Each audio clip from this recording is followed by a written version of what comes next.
ये सब चीज़ों की समझ होनी चाहिए, कौन-सी चीज़ कैसे काम करती है, जब हम अच्छे से समझेंगे ना, विज्ञान समझेंगे और कोई रॉकेट साइंस नहीं है, कोई बड़ी बात नहीं है।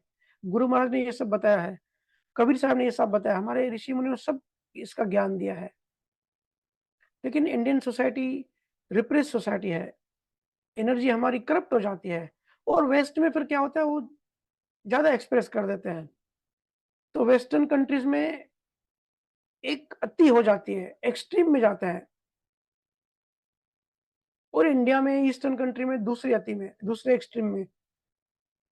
वेस्ट में एक्सप्रेस ज़्यादा होता है, ईस्ट में सप्रेस ज़्यादा होता है, दबाया जाता है।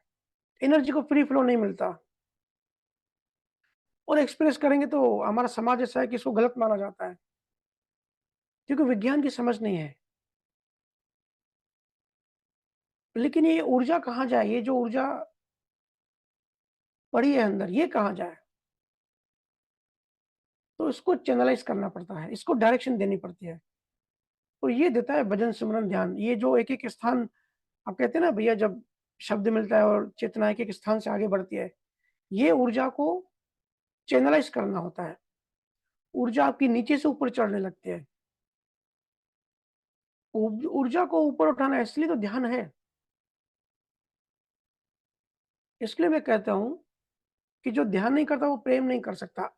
जो कहता है मैं प्रेम करता हूँ, ध्यान ही नहीं है तो वो वासना है। अकेला प्रेम बिना ध्यान वासना है, वो कामुक हो जाएगा और ध्यान बिना प्रेम रूखा-सूखा अहंकार हो जाएगा। यहाँ बहुत लोग हैं जो ज्ञान योग पे चलते हैं। वो कहते हैं कि ध्यान करने की ज़रूरत नहीं है और इसके उल्टे भी हैं। सिर्फ़ ध्यान करते हैं, मैकेनिकल, उनके अंदर प्रेम नहीं है। तो उनको फिर अगर क्योंकि प्रेम नहीं है तो उनको ध्यान का अहंकार आ जाता है। तो ध्यान और प्रेम दोनों ही चाहिए, दोनों पैरेलल चलते हैं। क्योंकि प्रेम अहंकार को गलाता है। दोनों अध्यात्म में फंडामेंटल रिक्वायरमेंट्स हैं। ये चेतना को परम चेतना में मिला देते हैं। हमने देखा है ना शिव-पार्वती का जो अर्धनारीश्वर शरीर कहते हैं। तो भजन सुनने से जो बैलेंस बिगड़ा हुआ है, वो बैलेंस होने लगता है।